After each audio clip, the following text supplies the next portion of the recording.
1971 में एक American airline के जहाज को टेक ऑफ किए अभी चंद मिनट ही गुजरे थे कि सबसे पीछे वाली सीट पे बैठे एक पैसेंजर ने एयर होस्टेस को अपने पास बुलाया और हंसते हुए एक चिट्ठी उसको थमा दी। उस चिट्ठी में सिर्फ चंद अल्फाज लिखे थे जिसने पूरे अमेरिका में हलचल मचा कर रख दी। वो पैसेंजर कौन था और FBI आज तक उसको जिंदा या मुर्दा क्यों नहीं ढूंढ पाई। ढूंढना तो दूर की बात, अमेरिका की सबसे पावरफुल इंटेलिजेंस एजेंसी पिछले 50 सालों से उस पैसेंजर की जर्रे बराबर भी इंफॉर्मेशन नहीं निकाल पाई। जेम टीवी की वीडियोस में एक बार फिर से खुशामदीद। नाजरीन, इस इंटरेस्टिंग वाक़े की शुरुआत 24 नवंबर 1971 को पोर्टलैंड एयरपोर्ट से हुई थी। एक शख्स जो बज़ाहिर बिजनेसमैन लगता था, उसने पोर्टलैंड से सिएटल का टिकट बुक करवाया और सीधा जहाज की तरफ बढ़ने लगा। तब अमेरिका में डोमेस्टिक फ्लाइट्स पर किसी किस्म की भी कोई सख्ती नहीं हुआ करती थी। ना ही पैसेंजर्स का सामान चेक किया जाता था और ना ही उनकी आइडेंटिटी वेरिफिकेशन की जाती थी। ये नॉर्थ वेस्ट ओरिएंट एयरलाइन का जहाज बोइंग 727 था, जिसको सिर्फ 45 मिनटों में पोर्टलैंड से सिएटल तक पहुंचना था। सन ग्लासेस लगाए एक ब्रीफकेस के साथ डैन कूपर नामी ये पैसेंजर इस जहाज में सवार हुआ और अपनी पसंद की सीट पर जाकर बैठ गया, जो जहाज की सबसे आखिरी सीट थी। उसने अपने लिए एक ड्रिंक ऑर्डर की और साथ ही सिगरेट भी जला ली। यहाँ तक सब कुछ नॉर्मल चल रहा था, क्योंकि फ्लाइट में स्मोकिंग करना भी 70s में अलाउड था। ठीक 2:58 पर फ्लाइट टेक ऑफ हो गई। टेक ऑफ होते ही डैन कूपर पीछे मुड़ा और पास में बैठी एयर होस्टेस को हंसते हुए एक एनवलप थमा दिया। एयर होस्टेस, जिसका नाम फ्लोरेंस शॉफनर था, उसने जब वो चिट्ठी पढ़ी तो जैसे उसके पैरों तले जमीन ही खिसक गई। Miss, I have a bomb here and I would like you to sit by me. मेरे पास बॉम्ब है और मैं चाहता हूँ कि आप मेरे बराबर में आकर बैठ जाएं। फ्लोरेंस शॉफनर जब डैन कूपर के बराबर में आकर बैठी तो उसने अपना ब्रीफ केस खोला, जिसमें डायनामाइट की 8 स्टिक्स और एक डेटोनेटर भी मौजूद था। इन शॉर्ट, जहाज हाईजैक हो चुका था और डैन कूपर की टोटल 3 डिमांड्स थीं। उसको 5 बजे से पहले पहले $2 लाख कैश, 2 पैराशूट के पेयर्स और सिएटल एयरपोर्ट पर एक रीफ्यूलिंग ट्रक रेडी चाहिए था। अपनी डिमांड्स के आखिर में उसने फ्लोरेंस शॉफनर को इनडायरेक्टली ये भी बोला कि अगर कोई गलती हुई तो मैं बॉम्ब फाड़ दूंगा। डैन कूपर के अलावा इस जहाज में 35 पैसेंजर्स थे, जिनको पीछे जहाज में होने वाले इस वाक़े का बिल्कुल भी इल्म नहीं था। फ्लोरेंस शॉफनर डैन कूपर की डिमांड्स लेकर कॉकपिट में गई और कैप्टन को सारा माजरा सुना दिया। एक दूसरी एयर होस्टेस, जिसका नाम टीना मकलो था, वो अब एक इंटरकॉम लेकर डैन कूपर के साथ आकर बैठ गई, जो पायलट और डैन कूपर के दरमियान मैसेज पहुंचाने का काम कर रही थी। याद रहे कि ये अमेरिका की हिस्ट्री में होने वाला पहला प्लेन हाईजैक था जो रैंसम के लिए किया गया था। इसी वजह से लोकल अथॉरिटीज और FBI ने फैसला किया कि हाईजैकर की सारी डिमांड्स पूरी की जाएं। जाहिर है अथॉरिटीज को भी मालूम था कि डैन कूपर उनसे भागकर ज्यादा दूर नहीं जा पाएगा। फ्लाइट, जिसको सिर्फ 45 मिनटों में ही सिएटल में लैंड करना था, वो अब अगले 1.5 घंटे तक एयरपोर्ट के गिर्द गर्दिश करती रही और बकाया 35 पैसेंजर्स जो इस सारे वाक़े से बिल्कुल बेखबर थे, उनको बताया गया कि टेक्निकल डिफिकल्टी की वजह से प्लेन की लैंडिंग में दुश्वारी हो रही है। इस दौरान सिएटल नेशनल बैंक से $20 के 10,000 नोट इकट्ठे किए गए, जिनके सीरियल नंबर्स नोट कर लिए गए थे, और एक करीबी स्काई डाइविंग क्लब से 2 पैराशूट की जोड़ियां भी अरेंज की गईं। 5:45 पे जहाज को लैंड कराया गया और वादे के मुताबिक डैन कूपर को पैसों से भरा एक बैग और 2 पैराशूट के पेयर्स फराहम किए गए। साथ ही साथ जहाज को रीफ्यूल भी कर दिया गया।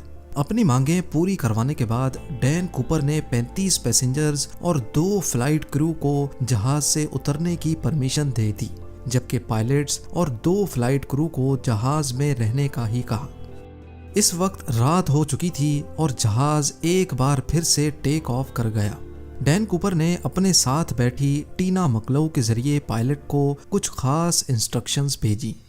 वो चाहता था कि जहाज के लैंडिंग गियर्स और फ्लैप्स खुले रहें, एल्टीट्यूड 10,000 फीट हो, स्पीड 320 किलोमीटर पर आवर और जहाज को सीधा मेक्सिको सिटी लेकर जाया जाए।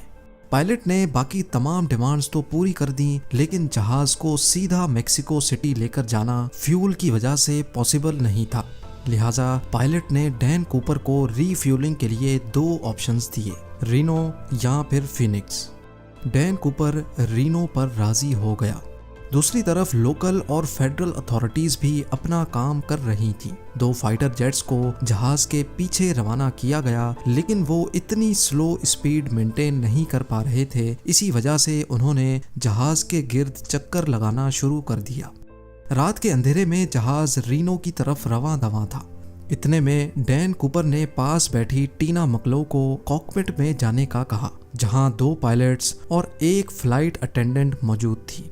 जब टीना कॉकपिट का दरवाजा बंद करने के लिए पलटी तो उसने आखिरी बार सिर्फ इतना देखा कि डैन कूपर अपनी कमर पर कुछ बांध रहा था।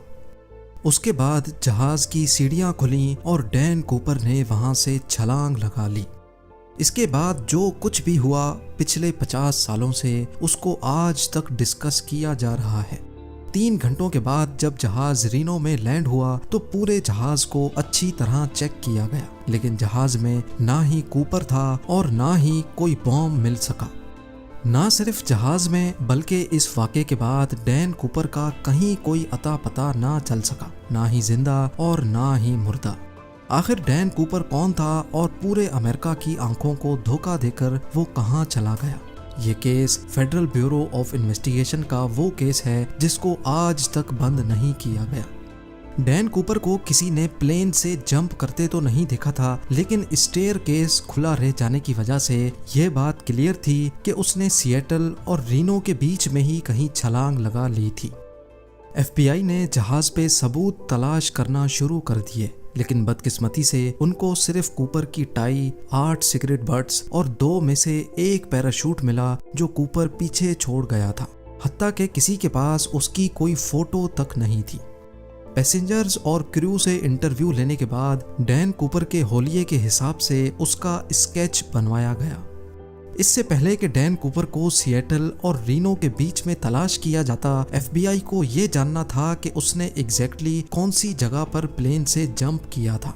ये जानना ज्यादा मुश्किल नहीं था क्योंकि जहाज ऑटो पायलट पे था, यानी जिस पाथ पर जहाज फ्लाई कर रहा था वो ऑलरेडी रिकॉर्डेड था। जहाज की स्पीड और एल्टीट्यूड तो पहले से मालूम था ही, साथ साथ फ्लाइट रिकॉर्डर की मदद से मालूम पड़ा कि जहाज का स्टेयर केस 8:10 पे खुला था। इन तमाम इंफॉर्मेशन की बेसिस पे डैन कूपर की ड्रॉप लोकेशन का अंदाजा लगाकर एक सर्च एरिया डिफाइन किया गया। ये 45 स्क्वायर किलोमीटर का एरिया घने जंगलात और पहाड़ों से घिरा हुआ है। एरियल टीम और लैंड सर्च टीम ने इस पूरे एरिया का चप्पा चप्पा छान लिया, लेकिन ना कूपर का कोई नामो निशान मिला और ना ही कोई ब्रीफ केस मिला या फिर पैसे। हत्ता कि इस पूरे एरिया में इतनी शदीद सर्दी थी कि सबको यही लगा कि डैन कूपर मर गया होगा, लेकिन उसके बाद जो हुआ वो FBI के वहमो गुमान में भी नहीं था। अमेरिकन हिस्ट्री में पहली बार FBI ने इस केस के लिए पब्लिक से हेल्प लेना शुरू कर दी। डैन कूपर का स्केच और $2 लाख के सीरियल नंबर भी अखबारों में शाया किए गए और डैन कूपर के बारे में कोई भी इंफॉर्मेशन देने पर इनाम देने का वादा भी किया गया। उनका ख्याल था कि कूपर अगर जिंदा होगा तो वो पैसे कहीं ना कहीं जरूर खर्च करेगा, लेकिन हैरत अंगेज तौर पे उस सीरियल नंबर का एक भी नोट कभी भी कहीं भी दोबारा जाहिर नहीं हुआ।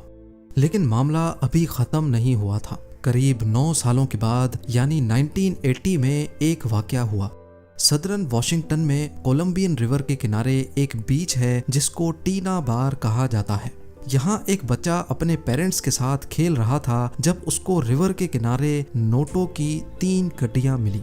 ये $20 के नोटों की घड़ियां थीं जो टोटल $5,800 बनते थे। बच्चे के पेरेंट्स ये पैसे लेकर FBI के पास गए। खुशकिस्मती से इनके सीरियल नंबर उन नोटों से मैच कर गए जो डैन कूपर लेकर गया था। डैन कूपर हाईजैकिंग केस में 9 सालों के बाद ये पहली प्रोग्रेस थी, लेकिन बजाय केस को सॉल्व करने के इस वाक़े ने केस को मज़ीद उलझा कर रख दिया, क्योंकि ये पैसे ड्रॉप लोकेशन से करीब 27 किलोमीटर दूर पाए गए थे।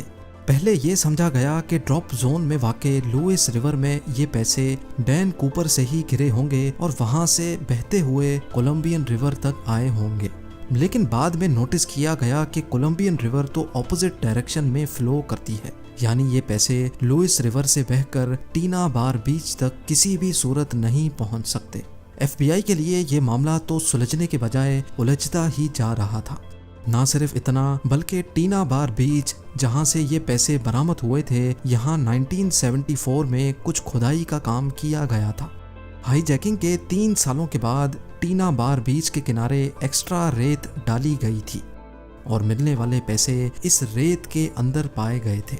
इस नई इन्फॉर्मेशन से तो ये जाहिर होता है कि डैन कूपर या फिर उसके किसी साथी ने जानबूझकर केस को उलझाने के लिए 3 सालों के बाद टीना बार बीच पर आकर ये पैसे दफनाए थे। इस केस को लेकर FBI ने कूपर जैसे दिखने वाले लोगों से इन्वेस्टिगेशन की, लेकिन कोई खातिर खास सुराग ना मिल सका। कई थ्योरीज ये भी कहती हैं कि कूपर शायद कोई ट्रेंड मिलिट्री कमांडो था, क्योंकि जो पैराशूट वो अपने साथ लेकर गया था वो एक मिलिट्री पैराशूट था और उसको ऑपरेट करना उस पैराशूट से ज्यादा मुश्किल था जो वो प्लेन में ही छोड़कर गया था। 1980 में $5,800 कैश मिलने के अलावा बकाया 9,710 नोट दोबारा कभी नहीं मिल पाए। एविडेंस के तौर पे FBI के पास डैन कूपर के इस स्केच के अलावा सिर्फ ये टिकट है जिसमें उसने खुद अपना नाम लिखा था और ये टाई जिस पर क्लिप लेफ्ट साइड पे लगी थी, जिससे ये जाहिर होता है कि डैन कूपर लेफ्ट हैंडेड था। इस केस ने FBI को पिछले 50 सालों से सवालों में उलझा कर रखा है। आज भी FBI की वेबसाइट पर इस केस की तमाम डिटेल्स मौजूद हैं और इस केस की फाइल आज भी खुली हुई है।